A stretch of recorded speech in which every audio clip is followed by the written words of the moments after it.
This program contains crazy material, including offensive language. Listening discretion is advised. Welcome to another episode of AVO's Padded Room with your hosts, Big Jim and Brad Storm. Our guest this week on a VO's Padded Room podcast decided to take the plunge into voiceover in 2012 when he decided he had enough with the 9-to-5. Reconnecting with an old coworker in radio, our guest honed his skills in voiceover with her guidance, and now he specializes in commercials, video game animation, YouTube videos, and radio imaging, to name a few. Our guest has a unique brand, and he definitely doesn't monkey around.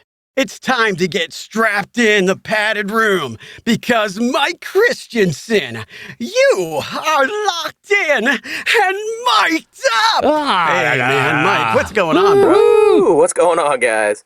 God, I think I'm going to pass out. First of all, thank you for pronouncing my last name correctly. That's the first step. We're off and running. Oh, you know what? There's always a first step in life, right?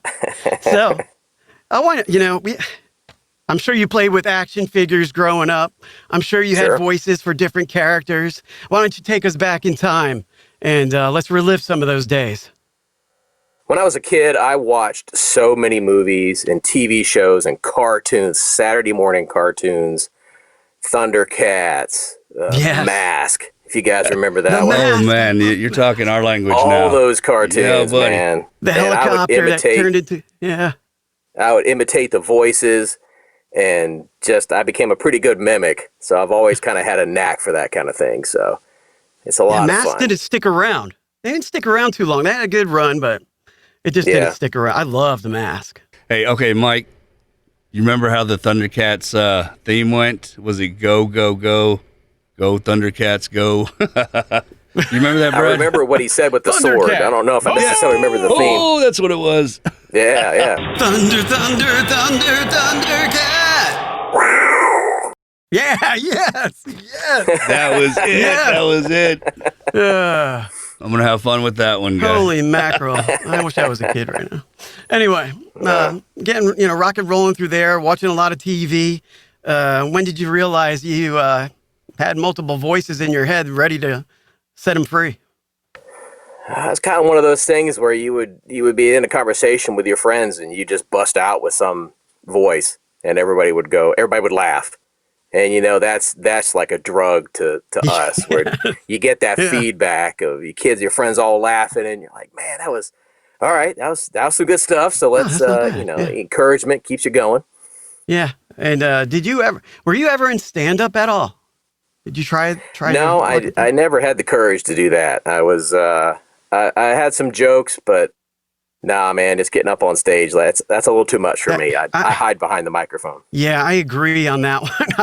I always thought it would be great to get on stage, but yeah, what if you bomb? What if you do really bad? But I'm sure you got to get better, or realize it's not your cup of tea. Yeah, it's weird how we as voice actors, a lot of us are like that, man. When we get up, we can't get up on stage because we're too damn nervous. But here, we don't have Adobe Audition on stage.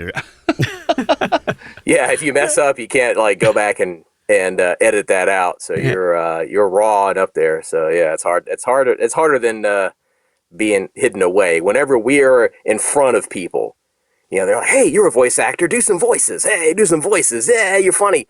And no, you just want to come home and read a script, and it's tough sometimes. Well, sometimes you have to. You're kind of put in a place where you have to be in front of people, even in your booth. I haven't had many live directed sessions outside of coaching. A lot of my work's just, it comes and I do it and I send it out. Right. You have any pointers on live direction for any of our listeners? Just shut them out. You can't, you can't pay attention to the people out there. If you were sitting here recording, thinking about what they're thinking out there, then you're going to mess up. You're not going to be able to read. You're not going to be you in the booth. You're going to be constantly going, do they like this? Am I reading it too loud? Am I reading it too softly? Am I, and you just block them out and just read it. And half the time they're not even paying attention to you. They're talking about what they're going to get for lunch or, talking about some whatever, but just block them out, read it, and then get the feedback. Yeah. What do you think, Big Jim? I think the biggest challenge is getting over being so damn nervous at first, because I don't know, for me, when you get somebody that's quiet and has that still face or doesn't say anything after they don't give any real direction at first, and you're kind of like, did I screw up, or was that good? Give me something. Yeah. But once you get past that and you just, you go with the flow, it gets a lot easier, I think. Yeah, the last time I did that, I was taking a class at Atlanta Voiceover Studio, and we got to go in the booth, which was in the next room. Had a little window into the booth with the class, and this is before all the COVID stuff, so we could actually be in the same class. And we went in there and we had to record a character voice, and I made up some voice for this thing, and when I started it, I could hear everybody laughing through the glass. So I knew I was on track with this. So it was that room's not treated. Keeps going. That room's not treated properly. They were laughing pretty hard. So, I'm just kidding. You know what? And right there, if you're doing something funny, it's not cool like on a cancer commercial for that, but if you're doing something funny and people are laughing, that's a cue for you, and it gives you more of that not motivation, but the encouragement. Adrenaline. Encouragement, or the Dopamine. Confidence. No, the confidence. Yeah. It gives you more of the confidence, and then more of that comes out in you, and you just do a better, you do a better read altogether. It's got to relax. Yeah. Just relax. Mm-hmm. You're a human being. Yeah. They know you're a human being. You're not a voiceover robot. You're not going to go in there and read it perfectly. So you're gonna mess up. Just go in there and let it fly. Yeah, I think the key too, if you're not getting a lot of live directed sessions work-wise, you can always get the coaching, and you're in front of about 6 or 7 people, or maybe 20 or 30, who knows? There's classes that, span small or big, but that's a good way to get warmed up to an audience as well. But or just get a Zoom thing like we do on Fridays. Exactly. We read for each other sometimes, and you get that feedback. It's that self-directing is the hardest thing we do. Yeah. So you have to just get that feedback, and it really helps you out. We are our worst critics. Oh, sure. We think things suck when other people think they're great. So take it with a grain of salt, right? I hear that. But, the pressure of work maybe was coming to a head in 2012, right? And you decided you needed to make a change, correct? Yeah, I have been working in veterinary medicine since high school, kind of off and on. I worked cleaning up, dog shit when I was in high school, worked my way up, eventually went to college, so it was kind of worked in summertime, and I was going to be a veterinarian. Where'd you go to college? That was going to be my career goal, and didn't work out, so kept working at the vet, tried a couple different vets.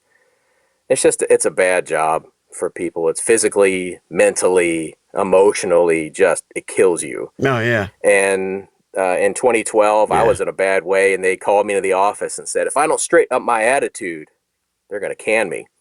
And I said, well, you know what? I'm going to work on an exit plan now, because this is not going to be where I'm going to be for the rest of my life. And started from there. So, how scary was that? It's not scary, because I was so tired of it. But then it took me another 4 years to get to the point to where I wanted to just quit. I had had enough. Yeah. And the grind, you're done. Now, you reached out to a former coworker, right, who was in radio, and is that how you got started, or what's the story on that? It is. I worked in radio from 2001 to about 2006. I went to the Atlanta Broadcast Institute, where you too can be on the radio. What radio station did you work at? WYAY, Eagle 106.7. It was Y106 for a while, and then it became the Eagle. Yeah. It was country music. I got an internship at the morning show with Rhubarb Jones. And, Rhubarb Jones, yes. Yeah, Rhubarb was awesome. Yeah. Loved it. Yeah. And I always wanted to work in radio growing up in the 80s and 90s. It was like, oh, radio's the way to go. It's a bad business for stability. But had a great time. It was never work. I worked a lot over there, but it never felt like work. It was something like, okay, this is something that I could be kind of proud of what I'm doing. I'm not still at the vet. And that was a lot of fun. So I reached out to a lady named Deborah Richards, who was on the morning show of the sister station in the same building. And she does voiceover, she does demo production and training. Started working with her and kind of found a niche. Like, hey, I'm good at this. I can do this. I'm not so nervous to get up there and read. I can get in the booth and I'm not scared of the microphone. And it went from there. I produced my first demo and didn't book my first job for about 7 months after that. I wanted to touch on that too, because when you're first starting out and you feel like you feel very overwhelmed at times. And then when you're not getting any work and it's taken a while, it took me a long time as well. What kept you going? What kept you going through that drought, so to speak? I guess my desire to leave my job. It was just, that's a good desire. Because when I decided I wanted to leave veterinary medicine, there was a lot of like, what do I do? Like, I went to college. I have a biology degree. I don't want to go back to school to do anything else. I didn't have when vet school didn't work out, I didn't have a plan B, C, D, E, or anything. I just kind of drifted for like 10 years and just kind of didn't do anything. That's kind of what I felt like I was doing for a while. I didn't have a calling, and it was, you got to have a backup plan. But this was something that, like, I can do this, and you start, rolling with it, and you book that first job, and then you kind of go from there. But many years, I just did voice 1, 2, 3, and it was wake up in the morning. That's where I started. Where do I have auditions? Do some auditions and do whatever. And that was like that from 2012 to 2016, 17 was nothing but that. I didn't do any marketing. I didn't do any branding. I didn't do any proactive. It was all what's coming to me, and that was not sustaining me. So I had to get into the marketing. And since then, careers have had the best year I've ever had this year. When a lot of people have had their worst year in 2020, I've had a pretty good year. When you really look at it. Yeah, when you really look at things, even my aunt was telling me last night, she's like, well, if you've been making money while people have lost their jobs, she's like, you are doing good. It might not be, hey, good to me is great right now. Right. Because like you said, if you can do what you want to do and have fun doing it and not having a boss over your back just pointing his finger at you, telling you, even though you work your ass off, you got to ship up or shape out. Screw that. Yeah. And like I said, I'm not making a living yet, but I'm making money. Oh, and you'll get there. I hear and it's just, the more you do and with being proactive has really helped me out, getting my brand together, getting my website, just get my shit together where I actually look like a professional. I don't look like some sort of schlub, like, I got a microphone, I bought it on Amazon. Oh, yeah. I'm a voiceover actor now. No, you're a business. Be a business. Yeah. Let's go to 2016 real quick. Now, you experienced some loss. Why don't you touch on that with the listeners now? Well, my mom died in June, unexpectedly, and there's been a lot of fighting going on with mom leading up to that. So it was kind of everything kind of came to a head.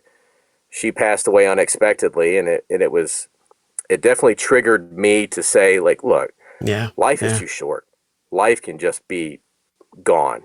Big Jim, I know you know this, being in the military, man, your life can just go. In December that year, my folks were on their, the 50 or 40 something anniversary. And my dad felt dizzy, went to the hospital, had a heart attack. I flew out there and he had passed away unexpectedly. So, 2016 was like a rough year too, like you. So it kind of hit it hit home. Man. Yeah. Talking about it. Pause. Yeah. Yeah. And it was, and after that, it was just kind of a signal to get off my ass and, like, look, if you want to do something, if you've got a dream, you got to go get it. You can't just wait for it to come to you. Like Corey Dixon says, you got to go get it. And you got to get out there, and you can't just wait for it to happen. And it was one of those things where I was like, okay, it took me about a month after she passed before I finally quit. Just gave my notice. It was one of those nights they kept taking in I worked at a specialty clinic. They did orthopedic surgery and neurological surgery, and we would take in emergencies, which happens. but they wouldn't get rid of like the stuff that didn't have to be done, the elective surgeries. They would say, "Oh no, we can do that too. We can all stay late." Yeah. And yeah. No it problem. was just nights after that, and it was 7 o'clock at night one night. We'd been there since 7 in the morning, and my boss called from the other office and was like, "Hey, I'm getting you guys pizza. What kind of pizza do you guys want?" What did you I was do? like, "I want to go home and see my. I got young kids. I want to go see my kids." And he showed up at the office with pizza, and I pulled him aside. I said, right? "Listen, man." It was probably the cheapest I don't know what one. it was. Little It was good pizza, but still, being Cece's home a is better buffet, than good pizza.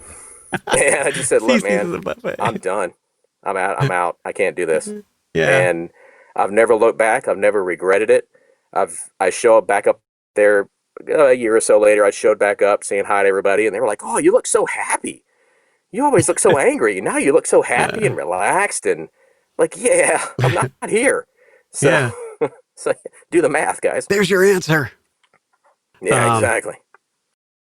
You touch a lot on anxiety, and I really appreciate that, because there are a lot of us that have PTSD, anxiety. Oh yeah, absolutely. And we deal with lots of stress. And I like the fact that you are open and willing to share your struggles with anxiety. Why don't you let the It's the only way listeners to know? get past it. Yeah. Okay. Well, there you go. There's the answer, everybody. That's the answer to it all. Life and everything. Well, I mean, yeah, with my mom dying, I was the head of, I didn't have that kind of safety net above me.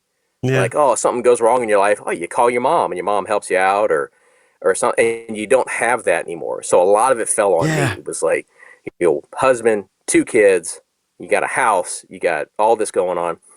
And it was just, it got to the point where I kept worrying about my own mortality. I'd wake up in the morning and be like, oh, what's that? Is that a chest pain? What is that? Yeah. And, you start focusing on it and it hurts more. And you're like, I spent so many appointments at the cardiologist just getting checked out just because, well, mom can die. What about me? I could probably die. And you look at your kids and you're like, I don't want to leave my kids. I don't want to. No. You can't do that to them. So you're trying to be as healthy as you can. And anxiety and living in your own head is one of the worst things you can do. Especially if you're sitting here behind the microphone, you're all alone, and all you have is what's in your brain.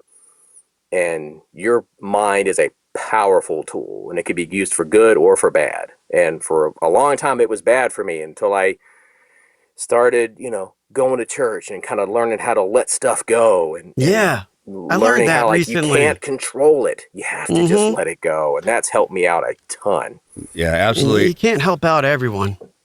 You got to sometimes do what you need to do, like what's you important to you. You Yourself. And going and adding to that, I think environment has a lot to do with it as well. I know, I've got 3 kids. If they piss me off, I'll come into the booth, and I got to record something happy or go, that outside environment before I came in here really affects it as well. Do you find that happens with you guys or? Yeah, I mean, all this year. Are you kidding me? When all this started back in March, it was just, everything was being shut down, and this was being canceled, and this was being canceled, and it was just one thing after another, after another. Then the stock market was crashing, and everything was going terrible. And there were times I would just sit in the shower and just cry because I felt so just overwhelmed by everything. And you know what? We're all still here. So, don't worry. It's okay. I appreciate all you guys in our group and everybody we can talk to. For the longest time, I had nobody to talk to in voiceover. I had nobody. You got to talk to somebody. And it was good meeting people. Your friend. No, it was just good meeting voiceover people. I didn't know any. You got to talk. You got to let it out. You can't keep it in. It's going to kill you. All right, guys, we know what that sound means. We're going to try to switch tracks here and liven it up a little bit with some happiness, right? That's right. It's time for another round of a VO's Padded Improv. Today, we're going to ask you, Mike, to read an excerpt from The Lonely Island, which is a parody, in the voice of your favorite South Park character. When you're ready, Mike, the mic is yours. All right. Hey, my favorite character, I don't know, I like Cartman, I like Mr. Hanky. Howdy ho, Kyle. But I think I don't know. Mr. Hat's pretty, or Mr. Garrison is pretty good, or Chef. Yeah, dude. Hey, children. He might come after you for that one, though. The checkout counter, and I saw a face. My heart stood still, so did time and space. I never felt like I could feel real again. But the look of her eyes said I needed some Salisbury steak. She turned to me, and that's when she said it. Looked me dead in the face and said, cash or credit. And I jizzed in my pants. Woohoo! Tonight is right for love. Free you guys. I'm giving him. Oh, good times, man. Mr. Garrison, dude, Mr. Garrison. Mr. Hat. Hey, Mr. Hat. What did you say, Cartman? Yeah. That's classic. That's awesome. I love that movie. The South Park movie is one of my favorite Oh, yeah, the kind Canadians. of R-rated movies. Hey, Corey, if you're listening, they had Canadians in that South Park movie. That's right. You can't trust them. Blame Canada, man. Hey, hoser. Their heads flapping. Strange brew. All right, let's get back to, we'll get back from the game show. Okay, we feel good now. All right. Yeah, children. Excellent work, my friend, by the way. So you started to get really focused, and you really started to focus on your marketing. Yeah. And you developed a brand Yes. that just really, it doesn't monkey around. No, it doesn't. Talk about it. Not at all. The Voice Monkey. That's right. It's good to have a online presence that people go, oh, you're the Voice Monkey. Because that was, Yeah. I had a nickname in college, that my kind of fraternity nickname, that it was, it was fine. But then people would meet me and go, oh, you're that guy. And you're like, yeah, that's right. I'm a badass. What's up? And, but no, it's something that I had came up with. I used to watch a show on the Discovery Channel called Fast and Loud. And Okay. it's Gas Monkey Garage in Dallas, Texas. Big Jim knows it. Oh, yeah. And every time he would sell a car, he would go, Gas Monkey gets paid. So I started saying that every time I got a check in the mail from somebody. I would say, Voice Monkey gets paid. And it was just kind of a funny thing. Nice. It stuck. I started working with Corey Disson on branding, and he said, do you want to stick with this Voice Monkey thing? And I said, might as well. So then we developed that kind of brand and got the logo and the website. And it really makes you look like a real business, and that the way you present yourself is very important these days. Oh, absolutely. And it's funny you say that. I did watch all those, and I really like the Diesel Brothers. That was one of my favorite. In my former life there, I was actually a diesel mechanic and a crane operator as well as many things. But I loved all those shows. Gas Monkey, was it? Yeah, man. Mm-hmm. What is it? Ken Diggett.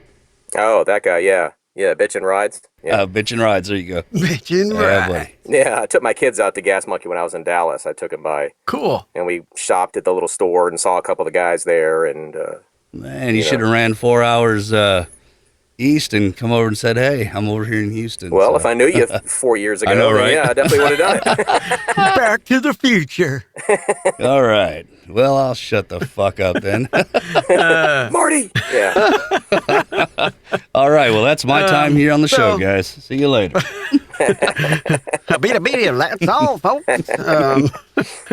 Direct marketing, there's a lot that goes into it. You got to make a lot of mistakes to learn and improve what you're doing. Let us know some do's and don'ts when it comes to direct marketing. One thing I learned that you can't worry about what other people are doing. Do your own thing. And if you mess up, if somebody gets mad at you, then you learn from that mistake and go on. You can't worry about, is this the right thing to say? Am I doing it the right way? There's one thing I learned in this business. There is no right way to do this business. There's your way and then everybody else's way. And when you're reaching out to companies, especially if you've got the brand, you can use that in your branding. It kind of makes them stand out. It's not just, hello, I'm a voice actor. I have a microphone. Can you please hire me?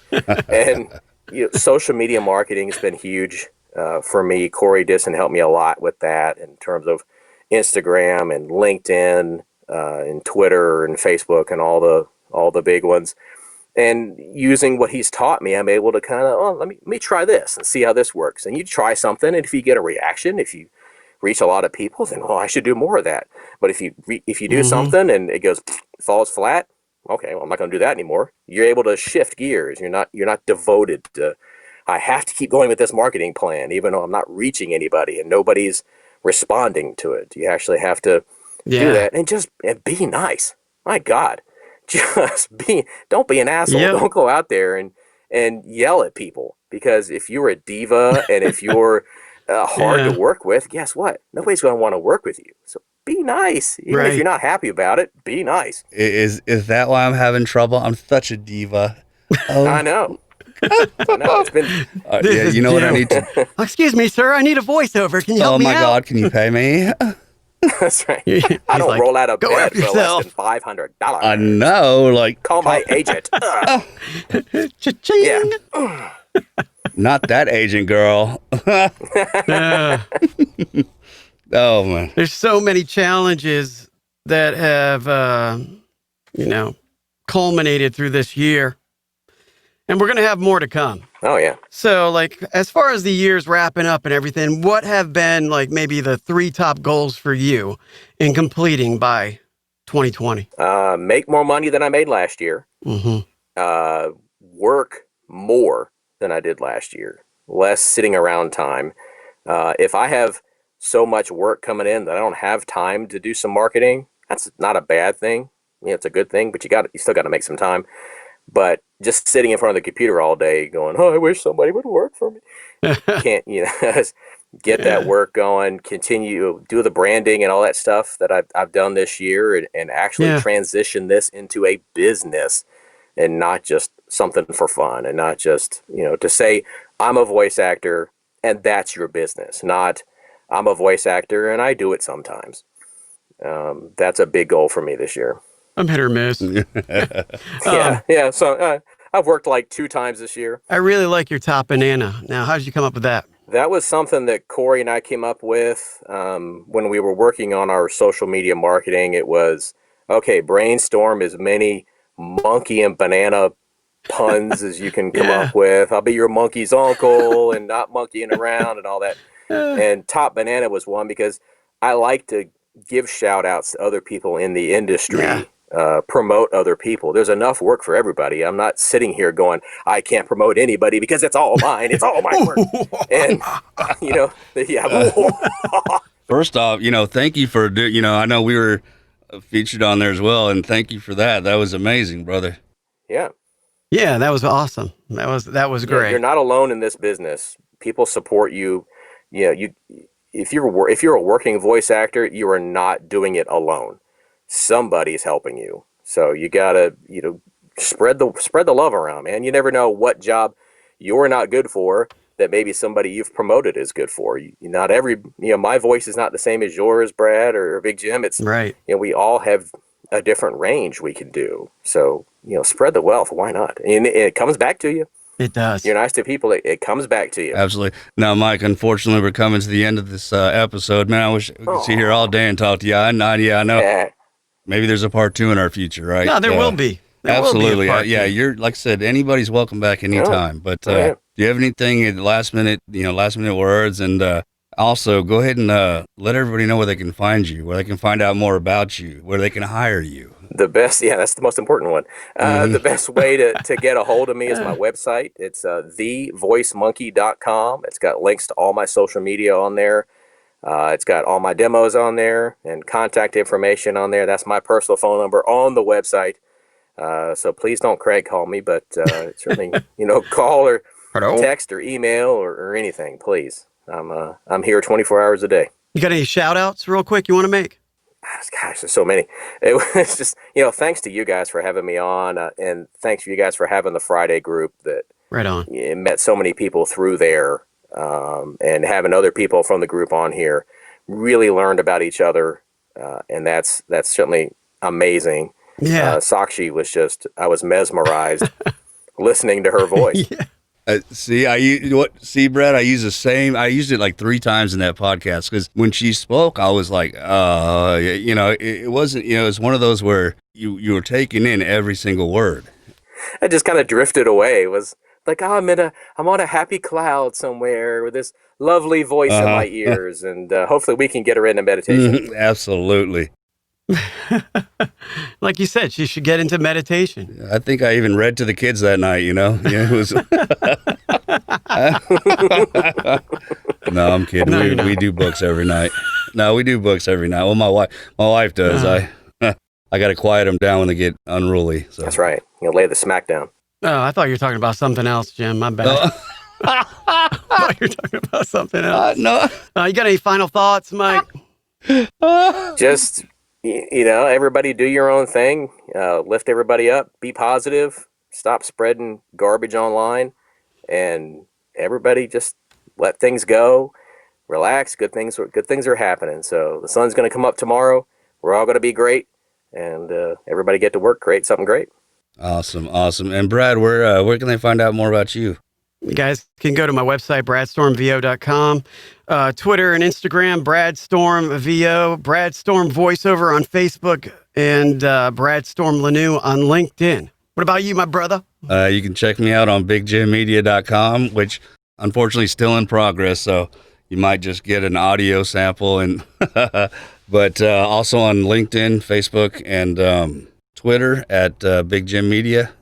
Mike and everybody out there, when times get tough, shit gets real. You gotta punch every day in the face. Yeah!